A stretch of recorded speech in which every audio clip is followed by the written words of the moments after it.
សួស្តីបាទប្រិមិត្តទស្សនិកជននៅថ្ងៃទី17ខែមីនាឆ្នាំ2026បាទខ្ញុំបន្តបាទលើកយកពី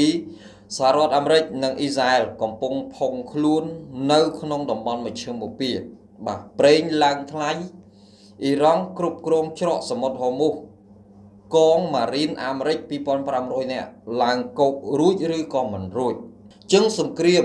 បាទដែលអាមេរិកនិងអ៊ីស្រាអែលបើកការវាយប្រហារមកលើអ៊ីរ៉ង់គិតថា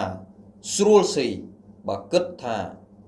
ម៉ាដង្ហើមចង្រិតគឺវាយឲ្យអ៊ីរ៉ង់ចុះចាញ់ឲ្យអ៊ីរ៉ង់បាក់ស្បាតតែការគិតរបស់ប្រធានាធិបតីត្រាំហួសពេលហើយគិតស្មានមិនដល់ថាអ៊ីរ៉ង់ខ្លាំងអ៊ីរ៉ង់បើអាចការពារខ្លួនបានគ្រប់គ្រងបាទទាំងតំបន់ច្រកសមុទ្រហូមូសបានដែលអាមេរិកនិងអ៊ីស្រាអែលកំពុងផុងខ្លួនហើយខ្ញុំមើលឃើញសង្គ្រាមនៅក្នុងតំបន់មជ្ឈិមបូព៌ានេះបាទដំណងឡើយសហរដ្ឋអាមេរិកបាទគ្រាន់តែឲ្យអ៊ីស្រាអែលបើកការវាយប្រហារលើអ៊ីរ៉ង់តែម្នាក់ឯងតែប៉ុណ្ណោះដោយអាមេរិកគិតថាអ៊ីរ៉ង់គឺសមត្ថភាពមិនខ្លាំងប្រមាណទេបាទអ៊ីរ៉ង់បាទគឺមិនអាចយកឈ្នះអ៊ីស្រាអែលបានទេចឹងរងយើងនិយាយថាគឺប្រទេសដែលមិនអួតយើងនិយាយទៅគឺប្រទេសដែលសងំលួចផលិតសភាវុធផលិតបាទមីស៊ីលបាទផលិតសភាវុធផ្សេងដែលបាញ់តបតជាមួយនឹងអាមេរិកបាទបើសិនណាជាអ៊ីរ៉ង់បាទផលិតសភាវុធអស់នឹងនៅលើដីបាទដែលមិនខួងក្រោមដីក្រោមភ្នំផលិតគឺប្រទេសលោកខាងលិចគឺសហរដ្ឋអាមេរិកអ៊ីស្រាអែលគឺមិនអោយអ៊ីរ៉ង់ផលិតបានសភាវុធខ្លាំងដូចថ្ងៃនេះទេនឹងកំទេចចោលហើយតែអ៊ីរ៉ង់បាទមានប្រព័ន្ធការពារមួយខ្លាំងបាទគឺការផលិតអាវុធដោយអាក់កំបាំងបាទក្រោមភ្នំរូងដីលាក់អាវុធក្រោមទឹកចឹងទៅបាទពីការមើលឃើញពីសហរដ្ឋអាមេរិកនិងអ៊ីស្រាអែលបាទរហូតដល់អ៊ីរ៉ង់បាទលួនពួនលាក់ផលិតសភាវុធបានសភាវុធដ៏ទំនើបមីស៊ីលបាទបាញ់បាទតបតជាមួយនឹងអ៊ីស្រាអែលរហូតដល់ប្រទេសអ៊ីស្រាអែលសឹងតែនឹងខ្ទេចវាយលើកទី1គឺសហរដ្ឋអាមេរិកបាទឲ្យអ៊ីស្រាអែលសាក់អ៊ីរ៉ង់តែឯងទេបាទគិតថាកម្លាំងរបស់អ៊ីរ៉ង់ខ្សោយសភាវុធរបស់អ៊ីរ៉ង់ហ្នឹងគឺអន់ចឹងពេលដែលអ៊ីស្រាអែលចាប់ផ្ដើមវាយចូលអ៊ីរ៉ង់ដំបូងបាទអ៊ីរ៉ង់ដឹងថាអ៊ីស្រាអែលមាន Iron Dome បាទសំណាញ់មេឃខែលចាប់គ្រាប់ហ្នឹងគឺខ្លាំងចឹងអ៊ីរ៉ង់ប្រើដ្រូនបាទដ្រូនសុតបាទដើម្បីបុក Iron Dome របស់អ៊ីស្រាអែលចឹងពេលដែលដ្រូនបុកច្រើននោះបាទ Iron Dome របស់អ៊ីស្រាអែលបាត់ការចងចាំបាត់ស្មារតីពេលនោះហើយដែលអ៊ីរ៉ង់ប្លង់មីស៊ីលជាច្រើនគ្រាប់ដូចទឹកភ្លៀងបាទធ្វើឲ្យអ៊ីស្រាអែលសឹងនឹងខ្ទេចបាទកុំបានតែអាមេរិកលូកដៃជួយបាទបញ្ជា B2 បាទទម្លាក់ពីគ្រាប់ធ្វើឲ្យអ៊ីរ៉ង់ឈប់បាញ់មកលើប្រទេសអ៊ីស្រាអែលទើបបានក្រោយមកមានកិច្ចចរចាបាទមានកិច្ចចរចាបត់ឈប់បាញ់រវាងអ៊ីរ៉ង់ហើយនិងអ៊ីស្រាអែលមានត្រាំមានអីចូលរួមចឹងទៅបាទចឹងត្រាំក៏មានគំនិតក្រោយមកត្រាំក៏មានគំនិតរៀបចំគម្រោងសម្រាប់ផ្ដាច់ពូជអ៊ីរ៉ង់ទៀត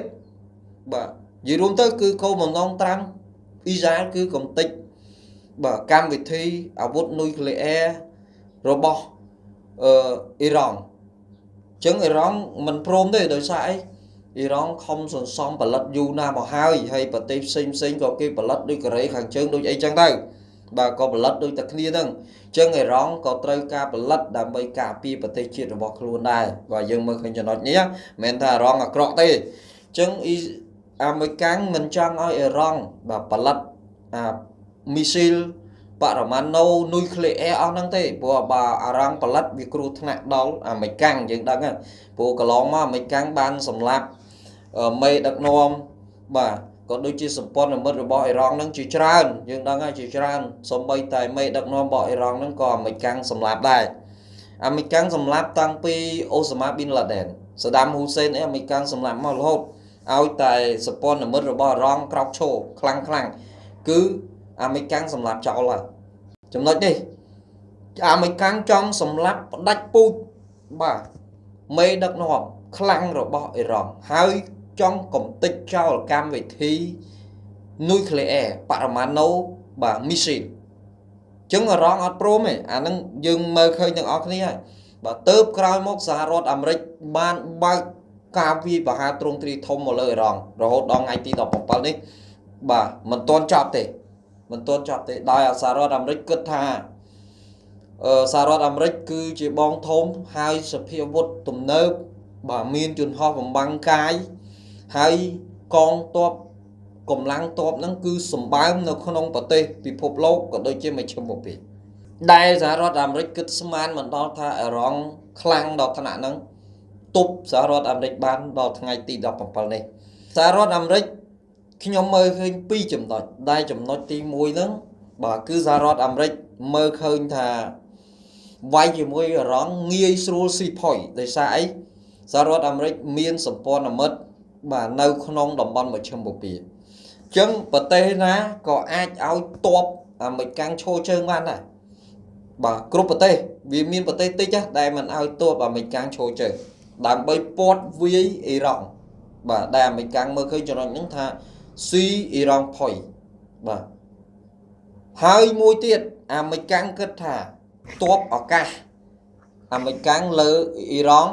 បាទទ័ពថ្មើរជើងអាមេរិកវាលើអ៊ីរ៉ង់ហើយរួមជាមួយនឹងសម្ព័ន្ធមិត្តបាទអ៊ីស្រាអែលអញ្ចឹងវាអាចស៊ីអ៊ីរ៉ង់ផុយហើយ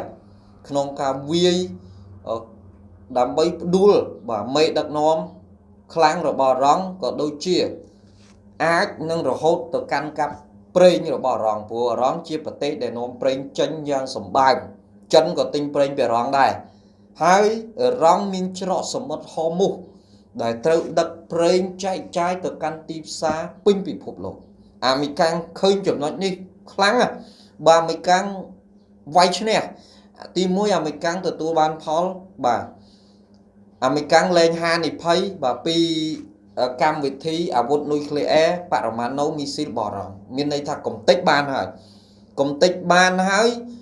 សម្លាប់ទាំងមេដឹកនាំខ្លាំងរបស់អ៊ីរ៉ង់បានទៀតបាទទី2អាមេរិកនឹងអាចគ្រប់គ្រងបាទកោះខាបាទកោះខាព្រោះកោះខាហ្នឹងគឺជាតំបន់បាទដែលផលិតប្រេងធំនិយាយរួមទៅគឺមជ្ឈមណ្ឌលផលិតប្រេងដ៏សំខាន់របស់អ៊ីរ៉ង់អញ្ចឹងអាមេរិកនឹងអាចចូលកាន់កាប់អីបានទាំងអស់ព្រោះតាមធ្វើអីមួយត្រាំអត់ឲ្យខាតទេត្រាំជាបុគ្គល business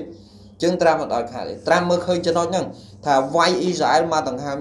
វាយអ៊ីរ៉ង់មកដង្ហើមចង្រិតស៊ីផុយតែអ៊ីរ៉ង់ទៅសើអ៊ីរ៉ង់បាទខ្ញុំទៅសើអ៊ីរ៉ង់ជាបើយើងនិយាយជាប្រទេសមិនមហាអំណាចទេបាទ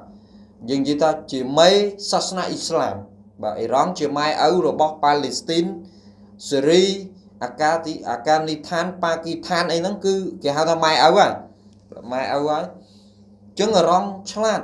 ត្រង់ថាទី1អ៊ីរ៉ង់អត់ចេះអួតសភាវុធលួនពួនលាក់អាត្មាដើម្បីផលិតក្រោមរូងភ្នំក្រោមសមុទ្រក្រោមទឹកអីចឹងបាទអ៊ីរ៉ង់មានយុទ្ធសាស្ត្រដែរទី1បើសិនណាជាអាមេរិកវាយចូលអ៊ីរ៉ង់មានដ្រូនសហិតច្រើនគ្រឿង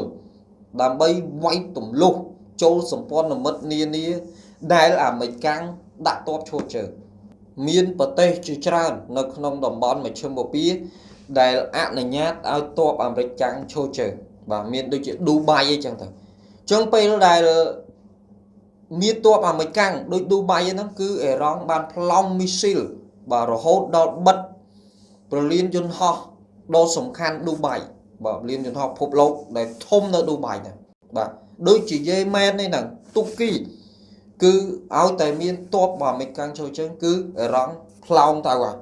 ចំណុចនេះដែលយើងឃើញថាអ៊ីរ៉ង់គាត់មានយុទ្ធសាស្ត្រមួយខ្លាំងដែល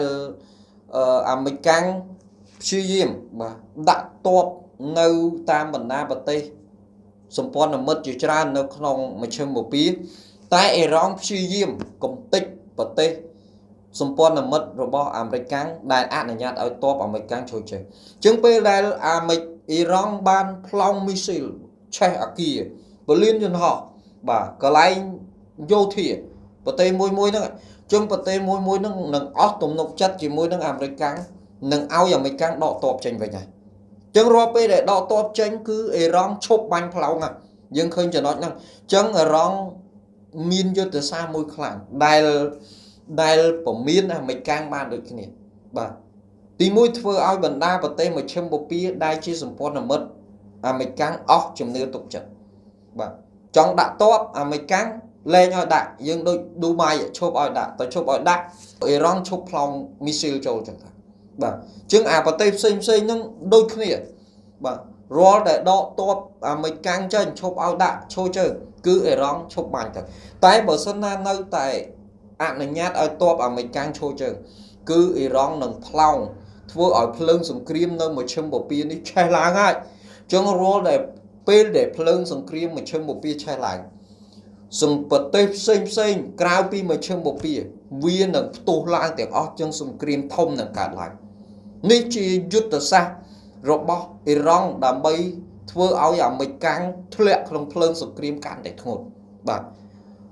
យុទ្ធសាស្ត្រទី2អ៊ីរ៉ង់មានច្រកសមុទ្រហូមូសអ៊ីរ៉ង់ដឹងថាបើសិនណាជាអ៊ីរ៉ង់គ្រប់គ្រងសមុទ្រហូមូសបិទសមុទ្រហូមូសនេះគឺសំបីតែអាមេរិកដឹកប្រេងចេញអត់បានសម្ព័ន្ធមិត្តអាមេរិកដឹកប្រេងអត់បានប្រេងដែលត្រូវចរាចរចែកចាយទីទៅកាន់ទីផ្សារពិភពលោកគឺចែកចាយមិនបានទាំងអស់លុះត្រាតែអារម្មណ៍អនុញ្ញាតដូចចិនហ្នឹងដឹកបានរុស្ស៊ីអីហ្នឹងដឹកបានចឹងមិនបច្ចុប្បន្ននេះយើងឃើញថាប្រេងឡើងថ្លៃទាំងប្រេងធម្មតាប្រេងស៊ុពែប្រេងម៉ាស៊ូតហ្គាសអីហ្នឹងឡើងថ្លៃទាំងអស់ដោយសារអីអ៊ីរ៉ង់បានបិទច្រកសមុទ្រហូមូសនេះហើយគឺជាយុទ្ធសាស្ត្ររបស់អ៊ីរ៉ង់សំខាន់សម្រាប់ទប់ទល់ជាមួយនឹងសហរដ្ឋអាមេរិកឥឡូវយើងមើលកងម៉ារីនអាមេរិក 2500 នាក់ដែលត្រូវទៅរំដោះច្រកសមុទ្រហូមូសយើងសួរថាកងម៉ារីនអាមេរិកនឹងឡើងកោករួចឬក៏មិនរួចសម្រាប់ខ្ញុំថាមិនរួចទេបើមិនរួចទេលុះត្រាតែសហរដ្ឋអាមេរិកបើកផ្លូវអាកាសកុំតិចបាទកងឆ្មាំរបស់អ៊ីរ៉ង់បានបាទពីតំបន់ច្រកសមុទ្រហូមូសនោះក៏ដូចជាកងឆ្មាំដ៏ធំនៅកោះខាអានឹងបានកងទ័ពអាមេរិកឈរជើងកងម៉ារីននឹងអាចឡើងកោកបានហើយមិនងាយទេណាអ៊ីរ៉ង់បានរៀបចំរួចស្រេចមានគ្រាប់បែកមានអីប្រកបពេញនឹងអស់ហើយមិនងាយចូលទេតំបន់កោះខាក៏ដូចជាច្រកសមុទ្រហូមូសនេះលុះត្រាតែអាមេរិកទម្លាក់ទម្លុះគ្រាប់បែកបើពីលើអាកាសមកឬក៏យ៉ាងម៉េចយើងមិនដឹងទេតែអ៊ីរ៉ង់នៅមានសភាវុធច្រើនណាស់មីស៊ីលច្រើនណាស់ក៏ដូចជាដ្រូនសាហ៊ីតបាទយន្តហោះគ្មានមនុស្សបើកអីហ្នឹងគឺមានច្រើនណាស់ជាងសង្គ្រាមនេះវាត្រូវអូសបន្លាយពេលវេលាយូរហើយបើសិនណាជាអាមេរិកបាទវាយកកោះខាក៏ដូចជាច្រកសមុទ្រហូមូសបានសហរដ្ឋអាមេរិកបាទឈ្នះសង្គ្រាមអ៊ីរ៉ង់តែបើសិនណាជាបច្ចុប្បន្ននេះសហរដ្ឋអាមេរិកមិនទាន់វាយបាទបើកសមុទ្រហូមូសក៏ដូចជាកោះខាគឺសហរដ្ឋអាមេរិកបាទគឺមិនទាន់ឈ្នះសង្គ្រាមអ៊ីរ៉ង់ទេអញ្ចឹងអ៊ីរ៉ង់នៅរឹងមាំណាស់រហូតដល់អ៊ីរ៉ង់គំរាមបាទឲ្យបិទទូតតាមបណ្ដាប្រទេសផ្សេងបាទបើដេញទូតអាមេរិកអ៊ីស្រាអែលចេញគឺអ៊ីរ៉ង់នឹងឲ្យដឹកប្រេងតាមច្រកសមុទ្រហូមូសនេះអញ្ចឹងវានៅលើអ៊ីរ៉ង់ដដែលទេអញ្ចឹងបានយើងឃើញថាសហរដ្ឋអាមេរិកកំពុងផុងខ្លួននៅក្នុងសង្គ្រាមបាទនៅក្នុងតំបន់មជ្ឈិមបូព៌ា